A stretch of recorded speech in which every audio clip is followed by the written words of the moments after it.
Did you know that abuse can physically change your brain? And more importantly, did you know those changes can affect the way you think, feel, love, and trust? This isn't just emotional damage. It's biological, it's chemical, it's structural. If you're a survivor of abuse, know this. Your feelings are valid, and none of this is your fault. Far too often, society blames survivors for their pain, for not leaving sooner, for not speaking up, or for not remembering every detail clearly. But neuroscience tells a different story. That's why this video exists, to shed light on the unseen injuries of abuse and help break the toxic cycle of blame and silence. Let's explore what science, psychology, and even philosophy say about the real impact of trauma on the brain. The brain under stress? When survival becomes a lifestyle. When you're exposed to repeated trauma or abuse, your brain changes to help you survive. The amygdala, the brain's alarm system, becomes hyperactive. This is the part of the brain responsible for sensing threats and activating your fight or flight response. With ongoing abuse, the amygdala stays on high alert, like a smoke detector that won't turn off. As a result, you're constantly scanning for danger, even when you're safe. Everyday situations start to feel threatening. This leaves survivors feeling anxious, overwhelmed, and easily startled. At the same time, the prefrontal cortex, the rationale part of your brain that helps regulate emotions and make decisions, becomes less active. This means your ability to soothe yourself, assess risks, or think logically in stressful moments is compromised. Dr. Bessel van der Kolk, renowned trauma expert and author of The Body Keeps the Score, explains, trauma is not just an event that took place sometime in the past. It is also the imprint left by that experience on mind, brain, and body. Memory, learning, and the warped timeline of trauma. Chronic stress physically shrinks the hippocampus, the area of the brain responsible for memory and learning. That's why trauma survivors often experience fragmented or blurry memories. People often wrongly assume that if a memory isn't crystal clear, it must be fabricated. But trauma disrupts the brain's ability to store and retrieve memories accurately. Some memories come in flashes, others are repressed altogether. This is not deception, it's survival. Understanding this biological defense mechanism is crucial. As Dr. Martin Teicher of Harvard Medical School found, abuse fundamentally alters brain structure, notably, the regions tied to self-awareness, emotional regulation, and memory. If someone struggles to recount their experience, it's not a sign they are lying. It's a sign their brain did its best to protect them. Emotional blunting. When feeling becomes too dangerous.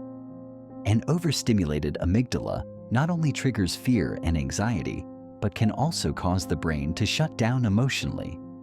This is known as emotional blunting. Survivors often report feeling numb, detached, or frozen. This isn't weakness. It's your brain trying to protect you from overwhelming emotional pain. But long after the abuse ends, that emotional switch can be hard to flip back on. This can make it difficult to feel joy, connection, or even sadness. If this resonates with you, please hear this. You're not broken. You're responding in the most human way possible to unbearable experiences. Healing is possible. It just takes time. Emotional dysregulation, the internal tug of war. Imagine trying to hit the brakes on a car that barely works while the gas pedal is stuck. That's what emotional regulation looks like for many survivors of abuse. A study from Vanderbilt University by Dr. Grun and Compass found that abuse significantly impairs the prefrontal cortex, disrupting emotional regulation. This leads to sudden mood swings, trouble calming down, or even the inability to feel anything at all. You may shift rapidly from calm to anxious, sad, or even angry without warning or clear reason. Again, this isn't a moral failing. It's the outcome of a brain forced into survival mode for too long. Impulsivity and risky behavior, seeking escape. When the parts of your brain responsible for self-control and decision-making are compromised, risky behaviors can emerge. Dr. Jamie Hansen found that children who experienced abuse often struggle in school, get into fights, and skip classes. Further research by Malik and colleagues showed a strong link between abuse and behaviors like substance abuse, self-harm, and risky sexual activity. Why? Because for many, these behaviors offer a temporary escape from emotional pain. They aren't symptoms of recklessness. They're signs of suffering. Your brain has become so skilled at reacting fast to danger, it sometimes struggles to slow down, reflect, and choose differently. And in a world that rarely understands, survivors are often judged instead of supported. Anxiety, depression, and the lingering shadows of trauma. Many survivors report feeling hopeless, empty, or chronically worried. What starts as emotional injury can develop into clinical depression, PTSD, eating disorders, phobias, and even suicidal thoughts. The numbers don't lie. Abuse increases the risk for a wide range of long-term mental health challenges. But again, this isn't just psychological, it's neurological. It's embedded in the brain's chemistry. As philosopher Alice Miller once wrote, "The truth about our childhood is stored up in our body, and although we can repress it, we can never alter it." Can the brain heal from trauma? Yes. The brain is remarkably plastic, meaning it can change, adapt, and rewire itself. With the right environment, support, and therapy, survivors can heal.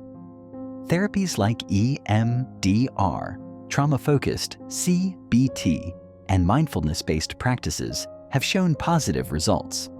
They help retrain the brain to feel safe again and build healthier responses to stress.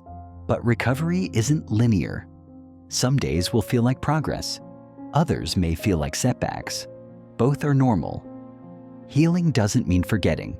It means learning to live fully despite what happened. Philosophy and the soul of healing. Elie Wiesel, a philosopher and Holocaust survivor, once said, "Silence encourages the tormentor, never the tormented." By speaking about trauma, we disrupt the silence that allows abuse to thrive. By listening with empathy, we validate the pain of others. And by understanding the science behind trauma, we learn how to be better allies, better caregivers, and better humans. To every survivor watching, if you are a survivor of abuse, remember your pain is real. Your story matters. Your healing is possible. What happened to you is not your fault. You didn't deserve it. And you are not alone. Take a moment to breathe. Reflect. Then, if you're ready, share your story in the comments below, even if it's just one word. Let others know they're not alone in their journey. And if this video opened your eyes, please like, share, and subscribe to help us reach others who may be silently struggling. Together we can build a community of empathy, understanding, and healing. You are not your trauma. You are your courage.